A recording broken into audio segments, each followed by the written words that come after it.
మనలో ఎంతమందికి గర్ల్స్‌లో ఫ్రెండ్స్ ఉన్నారు? నేను లవరు లేదంటే గర్ల్ ఫ్రెండ్ అలా అనట్లేదు. గర్ల్స్‌లో ఫ్రెండ్స్ ఎంతమంది ఉన్నారు?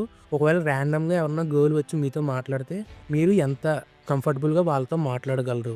చాలామంది ఆన్సర్ నో అయితే ఉంటది. ఎందుకంటే చాలా వరకు ఎవ్వరు మాట్లాడలేరు. ఎందుకంటే మనం పెరిగిన సిట్యుయేషన్ అలాంటిది. మనం పెరిగిన సర్కమ్‌స్టాన్సెస్ మన సరౌండింగ్స్ అలాంటియి. ఎందుకంటే మనం చిన్నప్పటి నుంచి సెపరేట్‌గానే చదువుకున్నాం. బాయ్స్ ఒక సైడు, గర్ల్స్ ఒక సైడు. కాబట్టి మన దగ్గర ఆ ఫియర్ అయితే ఉంటదనమాట. మనం ఇప్పుడు గర్ల్ అయితే బాయ్‌తో మాట్లాడడానికి, బాయ్ అయితే గర్ల్‌తో మాట్లాడడానికి చాలా వరకు హెసిటేట్ ఫీల్ అవుతాం. ముందుగా మన తెలుగు వాళ్ళైతే ఇంకా ఎక్కువ.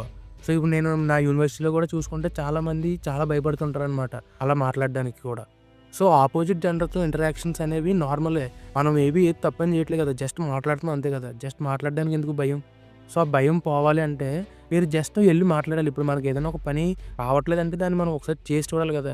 ఎప్పుడూ మాట్లాడకపోతే సడెన్‌గా వచ్చి ఒకేసారి మాట్లాడేసరికి మనమే కొద్దిగా ఆక్వర్డ్‌గా ఫీల్ అవుతాం. లేదంటే మాట్లాడలేము. లేదంటే ఆ టైంకి మనం భయమేస్తది. సో, ఒకసారి మీరు ట్రై చేయండి. వెళ్లి మాట్లాడండి. తప్పేం చేయట్లేదు కదా! జస్ట్ మాట్లాడండి అంతే.